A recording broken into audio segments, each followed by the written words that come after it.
Assalomu alaykum, efirda Uzak xabarlari. Bugungi dasturimizda joriy yilning boshidan beri, ya'ni joriy yilning yanvar-iyul oylarida birjaning rangli metallar bozorida shakllangan holatlar bilan qisqacha tanishtirib o'tamiz.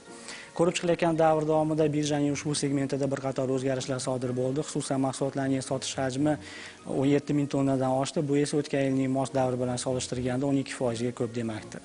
Mahsulotlarning tarkibiy tuzilmasiga e'tiborimizni qaratib o'tamiz va bu yerda an'anaviy tarzda mutlaq yetakchilik mis guruhida saqlanganligini ko'rishimiz mumkin. Ya'ni katodli mis hamda mis o'ramasining umumiy ulushlari o'tgan yilga nisbatan 2% ga ko'tarilib, 94% ni tashkil etmoqda. Shuningdek, bozorning qolgan qismini, ya'ni 6% ni o'zaro teng holda alyuminiy qotishmalari hamda rux mahsulotlari egallaganligini ko'rishimiz mumkin. Endi bevosita katodli mis bo'yicha shakllangan o'rtacha narxlarga e'tibor beradigan bo'lsak, bu yerda quyidagicha holatni ko'rishimiz mumkin. Grafikga murojaat qiladigan bo'lsak, ko'rinib turibdiki, eng asosiy o'zgarishlar aprel-may oyiga to'g'ri kelmoqda. Aynan mana shu davrda mahsulotning bir tonnasi uchun o'rtacha narxlar 20 million so'mdan 34 million so'm miqdorigacha ko'tarilganligida, aynan mana shu kotirovka hozircha joriy yil uchun maksimal daraja hisoblanadi. Ushbu holatning shakllanishiga ikkita sabab mavjud. Bir tomondan bu jahon bozorlaridagi narxlarning ko'tarilishi bo'lsa, ikkinchi tomondan ichki talabning ko'tarilishi bo'ldi. Chunki aynan mana shu davrda savdoga qo'yilayotgan hajmlar ham ko'tarilgan edi. Keyingi oylarga e'tibor beradigan bo'lsak, vaziyat barqarorlashganligini ko'rishimiz mumkin. Bozor nisbatan korreksiyaga uchradi va so'nggi kotirovka iyul oyiga kelib 26 million so'm miqdorida qayd etilmoqda.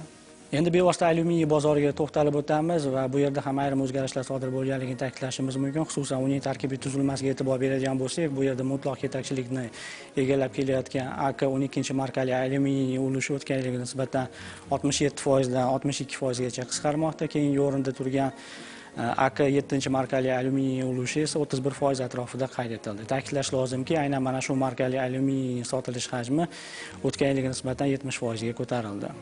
Endi esa bevosita aynan mana shu markali alyuminiy bo'yicha shakllangan o'rtacha narxlarga to'xtalib o'tamiz va bu yerda o'zgaruvchanlik shakllanganligini ko'rishimiz mumkin. Xususan, yanvar-may oylarida o'rtacha narxlar mahsulotning bir tonnasi uchun 6 million 700 ming so'mdan 5 million 900 ming so'm miqdorigacha pasayganligini ko'rishimiz mumkin. Keyingi oylarga e'tibor beradigan bo'lsak, ya'ni iyul oylarida nisbatan narxlar ko'tarildi. Ya'ni bu holat bevosita talabning oshganligi bilan bog'liq va dastlab 6 million 800 ming so'm miqdorida qayd etildi va so'nggi kotirovka 6,5 million so'm miqdorida qayd etilmoqda.